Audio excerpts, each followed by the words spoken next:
What's up, YouTube? SalvoG here, and welcome back to another reaction video. I hope you all are having a wonderful weekend wherever you are. Thank you so much for joining me. So, we're going to listen to The Supremes for the very first time here on the channel, and this comes over via Patreon, a new VIP, GQ. So thank you, GQ, for being a Patreon, and thank you for the support and the request.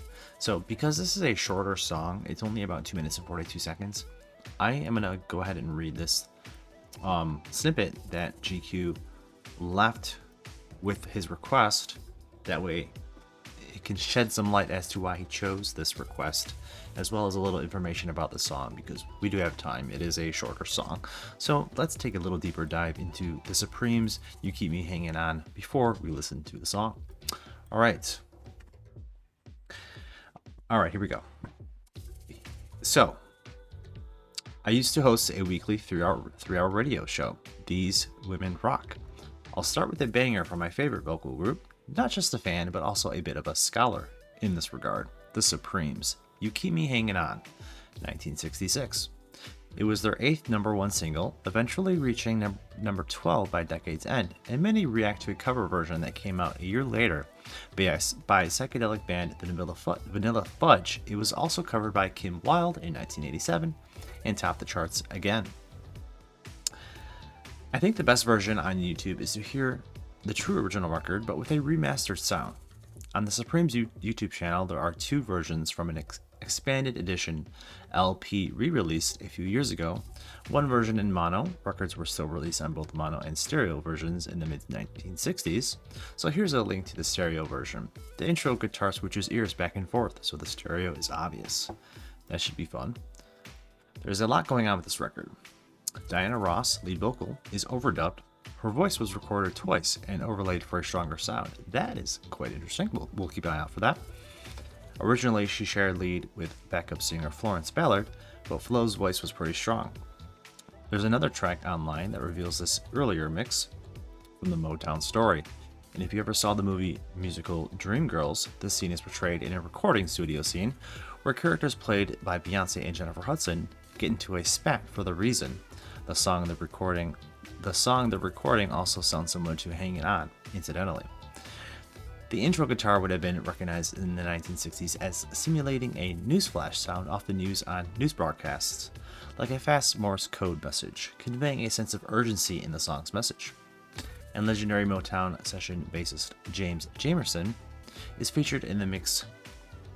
Keep in mind, he played with one finger picking the strings. Hope you enjoy.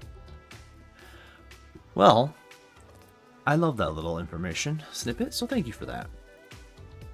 The Supremes from Detroit, Michigan, representing my state. R&B, soul, pop, doo-wop. I haven't heard that yet.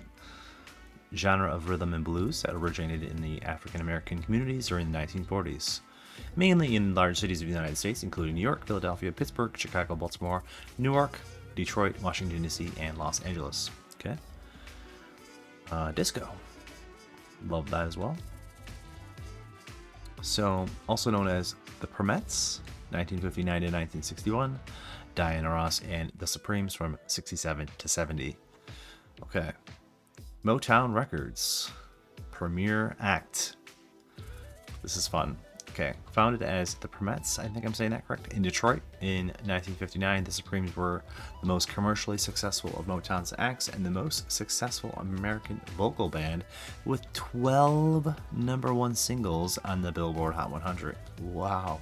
Most of these hits were written and produced by Motown's main songwriting and production team, Holland Dozier Holland. I don't know if I'm saying this right.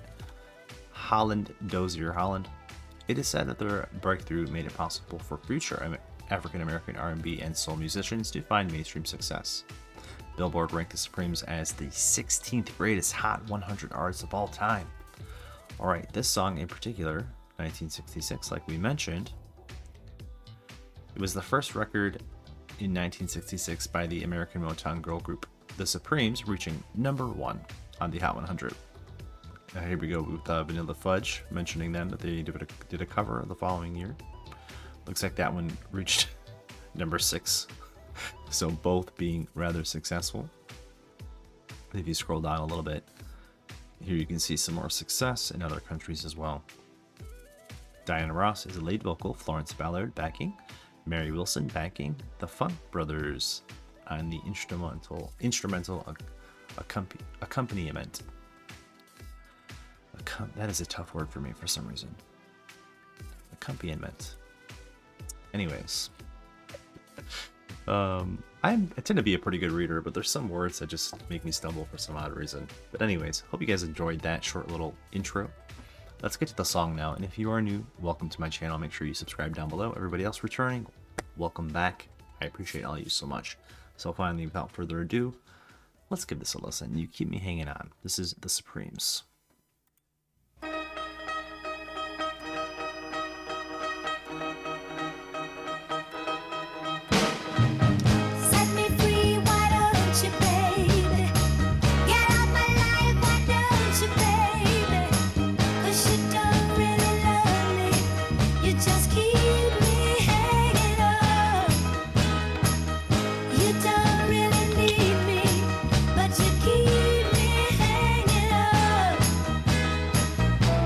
Pretty catchy.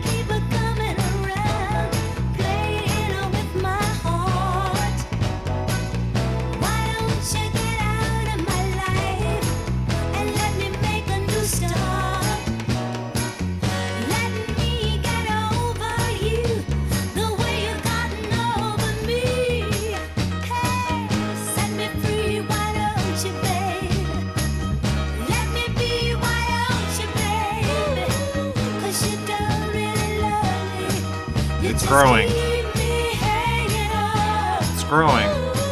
Now you don't really want me. You just keep me hanging up. You say although we broke up, you still wanna be just friends. Can I pause it? Initial thoughts. A very bright sounding voice. The bass is the driving factor here, I feel like. It's very forward sounding, very funky. There's a few instruments that I haven't quite nailed yet, but it is very, very springy sounding. I love the bright vocal from Miss Diana Ross here, and the backing vocals were peeking through, but they're not quite there yet. I'd like to hear more of those as well. But how can we still be friends when seeing you only breaks my heart again? And there ain't nothing I can do about it. There we go. There we go.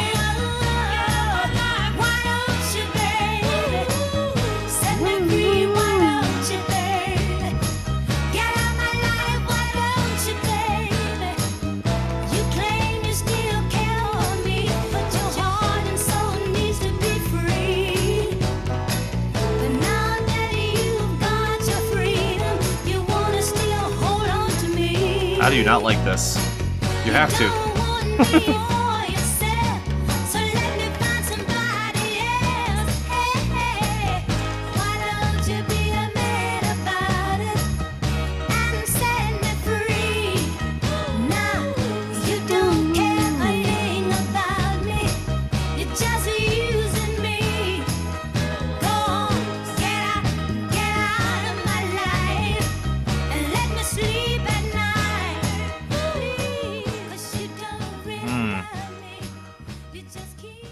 Me hanging on. I like that vocal a lot. Keep me hanging on. So, I want to hear more. That kind of leaves me feeling hanging on, so to speak. Ironically, it kind of left me hanging on a little bit. I wish it was a little bit longer. I want to hear the emphasis maybe in the rest of the vocalists, as well as a little bit more of Diana, as she does have a lovely voice. I love the overall sound of the instruments and this overall sound of the song. If I'm being frank, I think it's very pop. I guess I don't know how I would categorize it as rock, because I'm not really familiar with this genre as far as, you know, where it falls on the rock tree of genres. For me, it sounds more pop sounding, but that's just because I'm kind of unfamiliar with this. So it does, for me, it sound overall like a pop song, but it sounds a little bit ahead of its time as well. And I kind of got that feeling with Led Zeppelin too when I first heard them. 1966, it just doesn't sound like that, and I think that could be special. So overall, I really enjoyed that. My only gripe is that I wish it was a little longer. So thank you so much, GQ, for the suggestion and the support. I appreciate it, and I'm glad that you chose this song because it's something different. And maybe we can include some more Motown artists on this channel, because I think we have definitely been sleeping on the Motown artists. Hope you guys enjoyed this reaction. Let me know what you think about this song down below. This was a little bit more of an in-depth sort of review, just because the song's a little shorter, so you can also let me know if you like this format as well. Either way, thank you so much for watching, you guys. Make sure you subscribe if you haven't yet, and have yourself a good day. I'll see you guys soon. Peace.